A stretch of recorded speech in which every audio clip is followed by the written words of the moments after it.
All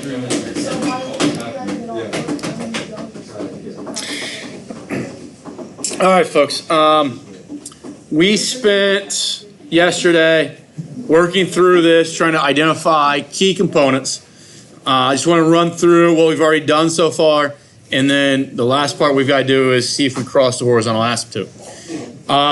First thing we did was we tried to determine whether we had a horizontal asymptote and where it was. Okay, I guess the first thing we really did was we factored top, factored bottom.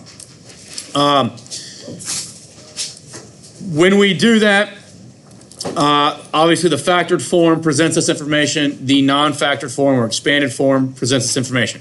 The horizontal asymptote is found by identifying the leading terms out of both the top and the bottom.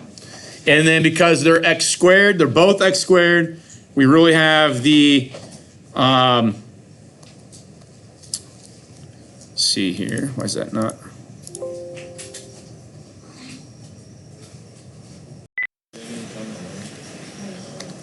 All right, so it gives the 2x squared over x squared. And we know through division, those cancel out and leave me just 2, right? And that's how our horizontal asymptote is generated. Okay, that's how we determine it. Then find the vertical asymptotes. That's by looking at the denominator. Okay, vertical asymptotes, by definition, are the locations where you divide by 0. Okay, or where division by 0 would be happening. So it is the zeros of the denominator. So that gives us -2 and +1. We talked yesterday that wholes only exist if there's a common factor in the top and the bottom.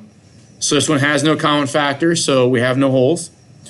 X-intercepts, that is where the numerator is equal to 0. Okay, basically how we figured that out was we took, to find x-intercepts, from algebra 1, we know x-intercepts are where y is 0, right? So we took this factor form, set it equal to 0. You multiplied to get rid of fractions, so you multiplied by that denominator, and it gave you just this right here. And you found the solution to that factored quadratic, essentially, and it gave you 1/2 and -4. Those are your x-intercepts. Your y-intercepts, from algebra 1, we know y-intercepts are when x is 0. If x is 0, that term goes away, that term goes away, that one and that one go away. And you're left with -4 over -2, which is 2. So we get a y-intercept of 0, 2. Okay?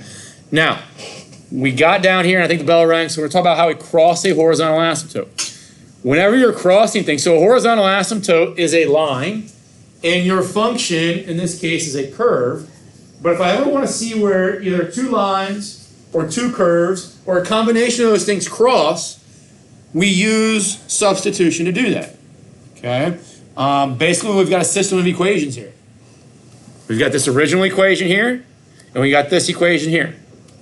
We're set them equal to each other. Okay? R of x is the same thing as y, right? And this is the same as y. That is y. And if these two things do cross, then they're going to cross at a point in which that point has y values that are equal. Well, if they have y values that are equal, then they should have algebraic expressions that generate those y values that are also equal. Does that make sense? So then that means that 2x squared plus 7x minus 4 all over x squared plus x minus 2 equals 2 at some point. Okay, so if you want to find out whether you cross your horizontal asymptote or not, you take your original function, your original rational function, and my suggestion is to take the expanded version of it, okay? And you set that equal to what your horizontal asymptote is, okay? And for us, right now, it's either going to be 0 or some other whole number, okay, or integer, okay? Or I should say rational number, okay? Could be a fraction, but it's going to be some other individual value. Okay. If we had a slant or oblique asymptote, then it would be equal to some other algebraic expression, like a line or maybe a parabola or something like that. And then you go through and you solve it. So how would I get rid of the fraction here first? multiply both sides by that denominator right there. So when I do that, I get 2x squared plus 7x minus 4 on the left. And on the right, you're going to get 2 times that green thing, right? So if I'm just going to go ahead and do that math. That's 2x squared plus 2x minus 4. I'm not going to say every time, but a lot of times when you do that, this looks nasty. But what's going to happen with that 2x squared and that 2x squared? Cancel. What's going to happen with that negative 4 and that negative 4? Cancel out. And you're left with then 7x equals 2x. And you can stop there if you know what x value makes that true. Or you can subtract 5x from, or 2x from both sides to get 5x equals 0. Divide by 5, x is 0. And because you get down to a concrete value for x, that tells you, yes, you cross the horizontal asymptote. And if I cross the horizontal asymptote at x being 0, what was the y value? It was 2.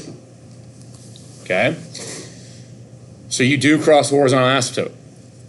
What would happen with that equation if you're doing all that and you never cross the horizontal asymptote? Okay, so if you go through all this stuff and you get something that looks like this, you'll get like negative 4 is equal to 7. That would be a false statement, right? So if that's a false statement, then that means you don't cross it. It's kind of like when we did, think about something like this. We would know that in Algebra 1 that we had like y equals 2x plus 3 and y equals 2x plus 5. We know those two lines are parallel because they have the same slope, right? Well, if I wasn't paying attention to that, and I said, okay, well, those y's are the same, so these things got to be the same. So I get 2x plus 3 equals 2x plus 5. What's going to happen with the two x's? Cancel out, and I get 3 equals 5, right? So that's false. And that would right there tell me then that, or reconfirm that those lines were parallel. So same thing happens here. It's not necessarily parallelism here, but non-intersecting.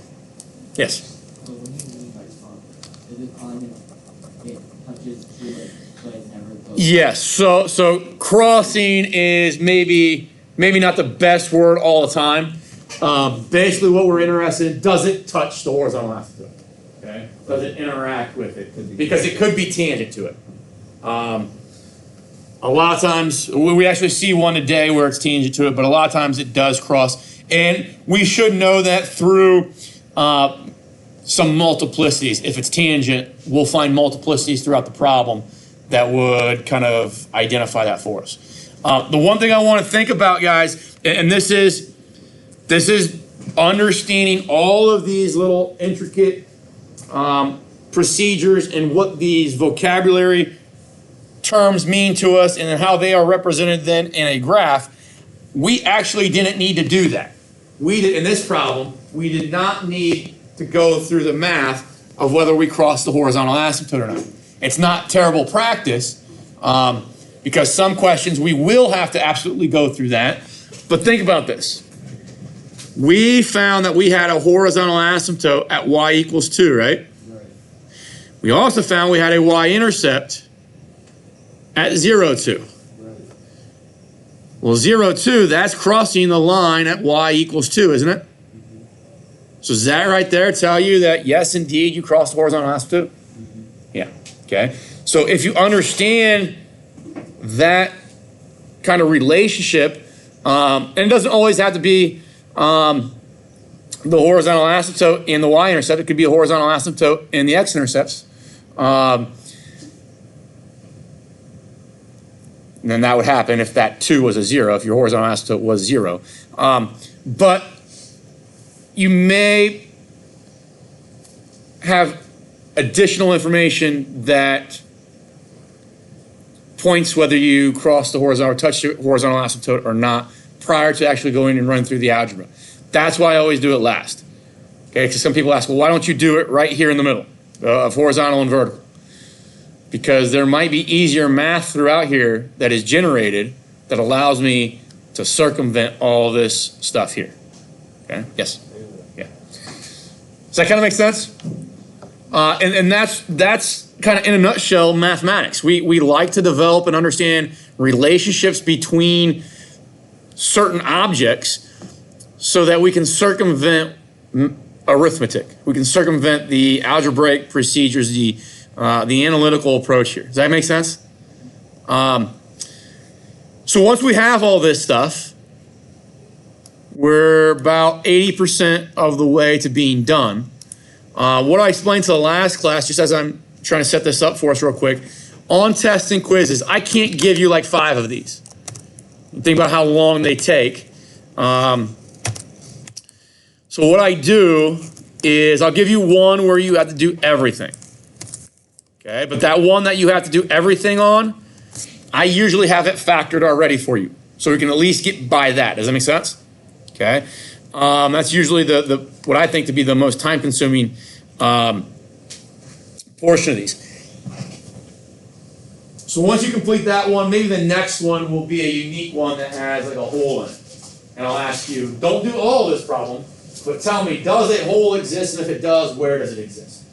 And then maybe the next one says, hey, these 2 that we've done so far, they never cross the horizontal asymptote. This third one does. Identify and show me the math that demonstrates that you can know or that you have proof that it crosses the horizontal asymptote. Does that kind of make sense? Allows me to target multiple types of questions, but then frees up time for you guys so that you're not plugging away doing 10 minutes of work on each one of those questions. So what we want to do here is I've just got the function already implanted here inside GeoGebra just for some programming here in a moment. But what I want to do is I just want to put in our asymptotes. Okay, so I'm going to go put in y equals 2, x equals -2, and x equals 1. Okay, so you would do the same thing if you were doing this by hand. You would draw in those asymptotes. Okay. I am then going to put in my x-intercepts. So 1/2, 0, and -4, 0. And I'll put in my y-intercept as 0, 2 as well. So put those things in. All right, so something that we need to be aware of. When we did the algebra that says we do indeed cross the horizontal asymptote. Okay. When we cross that horizontal asymptote, we found that we can only do it one time, right? At point C, that's the only place that you're crossing the horizontal asymptote. Nowhere else does that happen. Okay? So when I look at point B here, and its position, its location, I know that point B, and hopefully this makes sense to you guys as well through the knowledge that this is a function and through the knowledge of knowing the information about only crossing the horizontal asymptote one time right there, is if I have a graph that, let's say, I think probably the easiest thing here would be to color these. If you have a point that exists in that blue region, it's confined to that blue region by those asymptotes, right? Okay. Along with knowing that I can cross horizontal ones, but over here in the algebra we've done, we have guaranteed that we don't cross that horizontal asymptote in that kind of bold portion of our number line. Okay, so that if it's going to exist in the blue, then there is no way that it could exist down here in the yellow. Or if it exists in the yellow, there's no way it could exist in the blue. Does that make sense? Multiple reasons. Some people might say, well, what if it What if you came across one? We know we don't cross the horizontal asymptote over here, but what if we did? What if we had something that looked like that, and then we also had something that looked like that? Can that ever happen? Why not?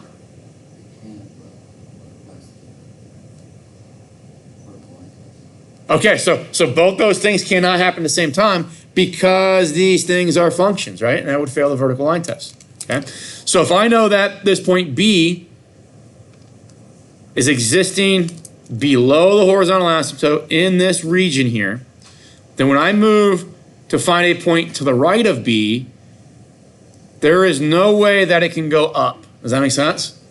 Because if it's going to go up, it's got to cross the horizontal asymptote, and we know we can't do that here. So my only option, as I move B to the right, is to go down. Now, asymptotes, horizontal asymptotes, as we move to the left, our y values are going to get kind of sucked up to that asymptote, okay? So that should be what happens to the left of that first asymptote at x equals -2. And to prove that to you, if x is less than -2, let's see what f of x looks like. And you can see that that green curve is roughly what we came up with, right? Now, if I want a better approximation, or I want like better precision and accuracy for my curve, then you're going to have to, and I'm not going to require this, but you're going to have to then maybe choose, maybe make a table of x's and y's and choose like -5, -6, -3, run those through your original function, see what they evaluate to, plot those points, and now with 3 points, that's a much better graph, right? I'm not making you do that. If I only want you to, my like bare minimum is you're going to need 1 point in each region, okay? Over here in this region, okay, to the right of A, I can do one of two things. I can go up or I can go down. What does this have to do based on asymptotes and crossing horizontal asymptotes? It has to go down. Okay? It's then going to go up to C. Okay, now there's some stuff that we've done that would tell me that we're not going to bounce off of C and come back down. Okay? But if you're uncertain about that, you're going to have to evaluate at -1. Okay? Or -1.5 or -0.5. You're going to evaluate an x value that is to the left of C. Does that make sense? Now, I do not like to evaluate at decimals or fractions. So I'm going to choose, if I can, -1. Plugging in -1. Let's see here. Plug -1 in there. I'm going to get 2 times 1. Plug in -1 there, -7, -4, so 2 minus 7. So that's going to be -9 up top. Down here at the bottom, put -1. That gives me 1. -1, give me 0. -2, -2. -9 divided by -2 is 4.5, right? So I'm going to plot the point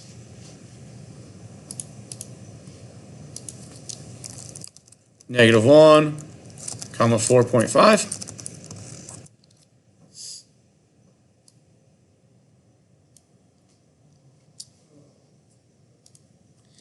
And you can see then that now we've got those 3 points. My hope is that you realize after D, you can't go back down, right? You have to go back up. So between -2 and 1, let's look what f of x looks like. It should be that smooth curve there. Yes? Do you know that it doesn't bounce back because it doesn't have a both close to that way? Yep. When we look over here, now there's no, like finding x-intercepts was nice because that x-intercept right there was essentially the test point that we could use in these two regions. This x-intercept provided me essentially a test point in one of these two regions. Now I don't have anything over here, right? So now I have to use an additional test point.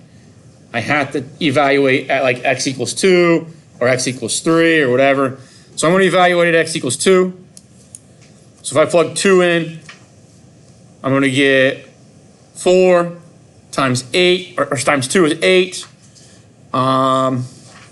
Write this down. Plugging 2 in, so 2 squared is 4, times 2 is 8. Plus then 14 minus 4, so it's going to give me 18, right? Then on the bottom, plugging in 2. I get 4. That's going to be 6 minus 2 is 4, so 18 over 4, so 9 halves again. So I'm going to have the point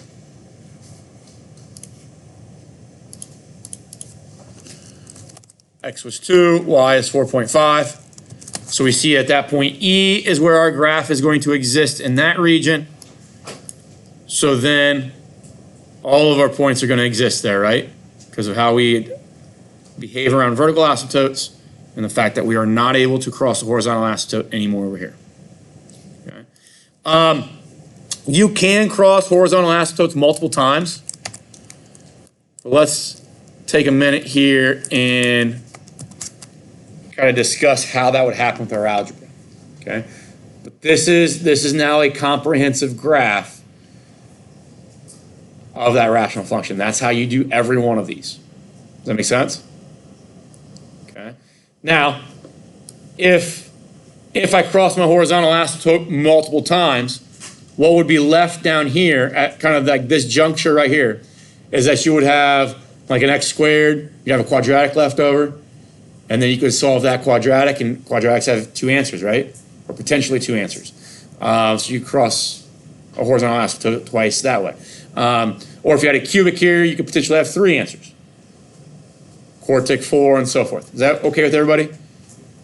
What happened, like obviously this is us trying to determine whether to cross a horizontal asymptote, but that equation that is generated there could be of any format of what we've learned so far in all of our algebra classes.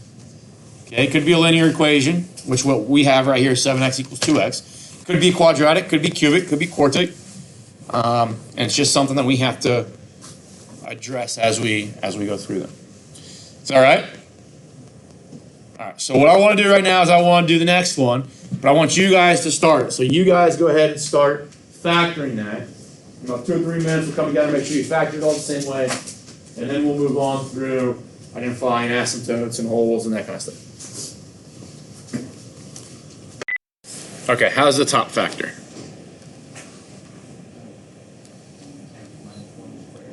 Okay, x minus 1 squared, and the bottom factor is 2 x squared times x minus 3. Good, okay. Like I said yesterday, I'm going to try to stay consistent with the order in which I address these components. I like this order.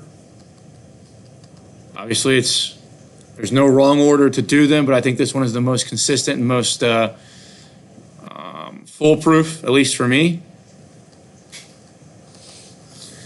If we can determine those 6 things, we should be well on our way to being able to graph this. Okay. So, horizontal asymptotes. Horizontal asymptotes, you're going to look at those 2 terms, right? If I look at those 2 terms, x squared over x to the third, they're going to reduce to 1 over x, right? What does this quotient become as x goes to something very, very large?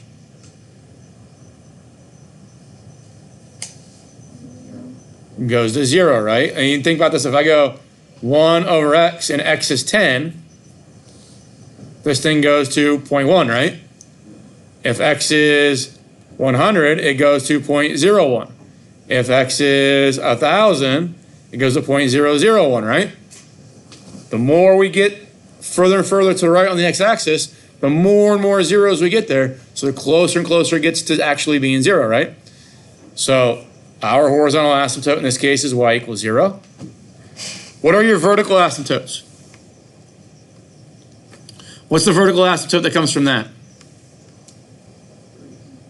X equals 3. Okay, so this is where we have division by 0, right? What's that one? 0. Okay, that's one that a lot of people forget. Okay, remember you set every factor in the bottom equal to 0. And in that one, obviously, you know, some people say, well, is that a double asymptote? Because the x squared, it doesn't matter how you view it. Put an asymptote on top of an asymptote, and it's an asymptote, right? Are there any holes? Are there any redundant or common factors in the top and the bottom? Nope, so that's not applicable here. X-intercepts, what do you set equal to 0 to find x-intercepts? Okay, so y is 0, okay? And what that's going to do is set this here, your numerator, equal to 0, right? So your x-intercepts is what? 1 comma 0, right? But how many times does that happen? Okay, so that's got a multiplicity of 2.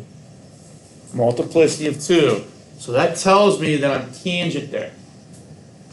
And that's all those tangency ideas and multiplicities that we learned for polynomial functions is still present when we talk about rational functions. Y-intercept. When it's a y-intercept, what coordinate is 0 there? X. So think about this. If x is 0, that goes away. That goes away. That goes away, and that goes away, right? You're left with 1 over 0, which is what? Undefined. Doesn't happen. Don't have one. Why not?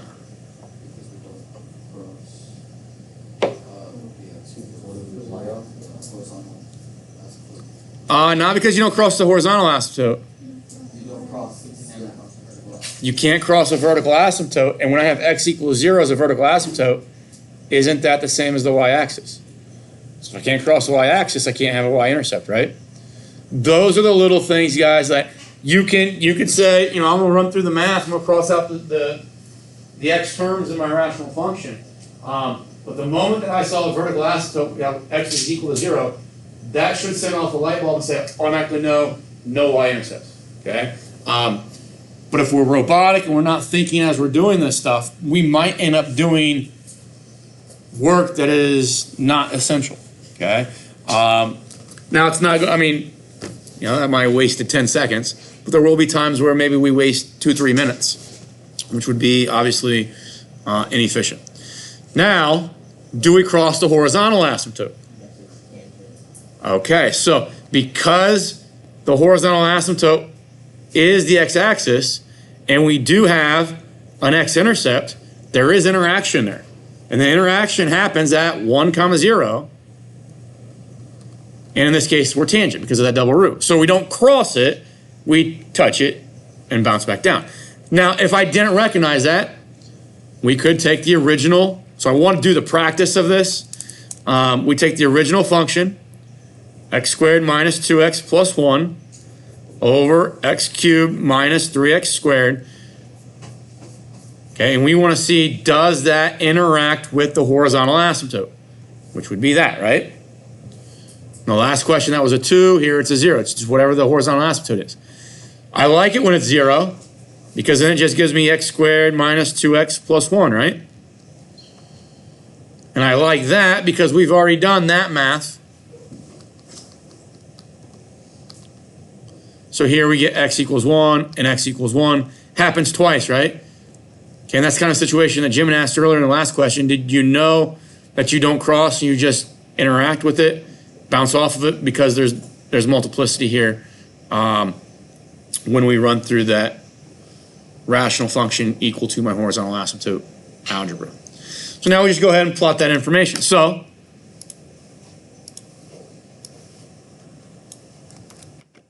we are going to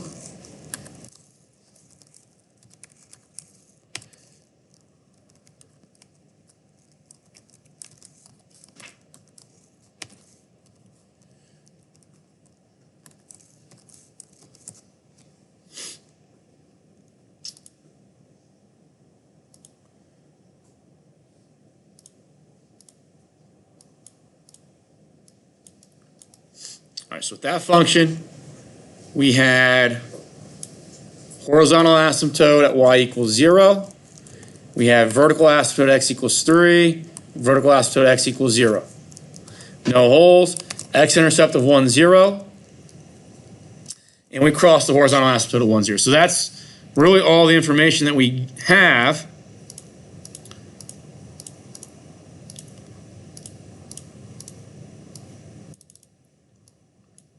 Okay, so what kind of stinks about this one is the points that we kind of rely on, like y-intercepts and x-intercepts, to be test points to tell us where our graph exists.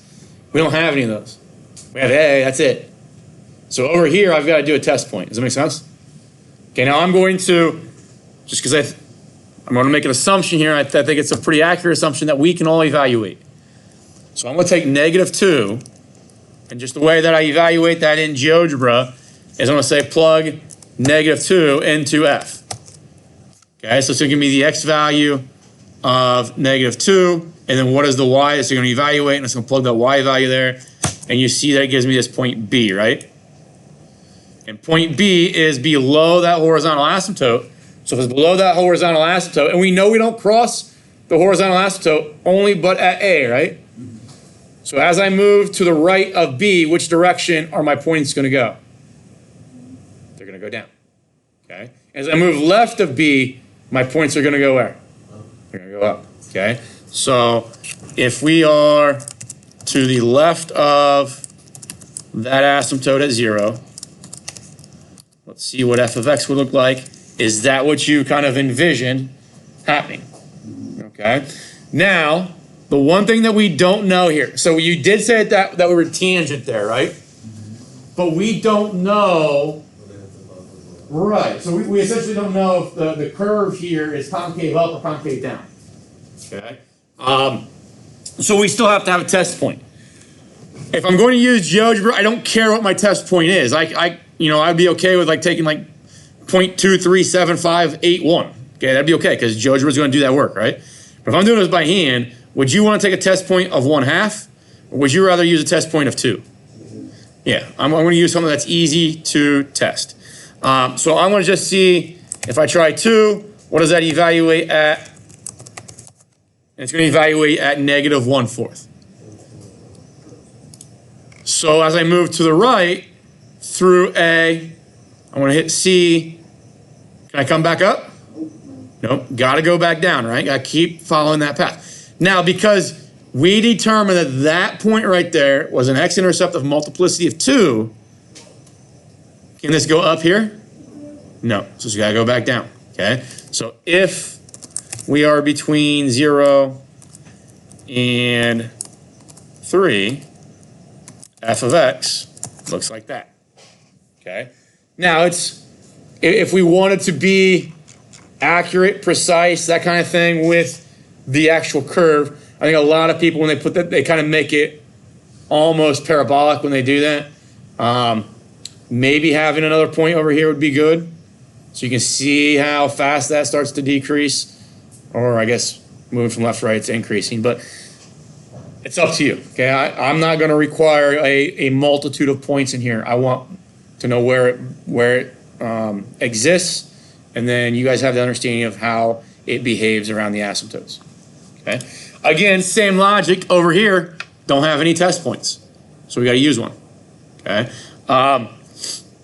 I like to use test points that are close to my asymptotes. If I use a test point of like 10 out here, then just imagine squaring 10 and that kind of thing. It just gets very large values. If it was cubic or like the bottom is, it becomes a nightmare. So I'm going to use a number like 4.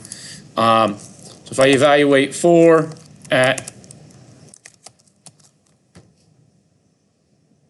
I get to return a y value of 0.5625. So now we can kind of envision that our graph is going to exist up here, right? Okay. So then if x is greater, actually I'll just put it all in. So we get that. Sorry for the interruption. This is just a quick announcement for all wrestlers. You are to meet Mr. Staley in the gym at 11:30 today. Again, all wrestlers, please meet Mr. Staley in the gym at 11:30. Thank you. All right, so something I like to do, guys. I know GeoGebra is not maybe the most user friendly if you haven't used it to the extent that I've used it, but Desmos is. If I want to evaluate those, because that's usually the thing that consumes a lot of our time, right? Is plugging in and just like brute force arithmetic. Come to Desmos, type your function in. Okay. If I want to evaluate, because we had several test points, hit x equals 3, and now I got the point 3 comma 3.5. Hit x equals 4, and now I've got another point 5. Okay, and that will be a much more efficient way of evaluating.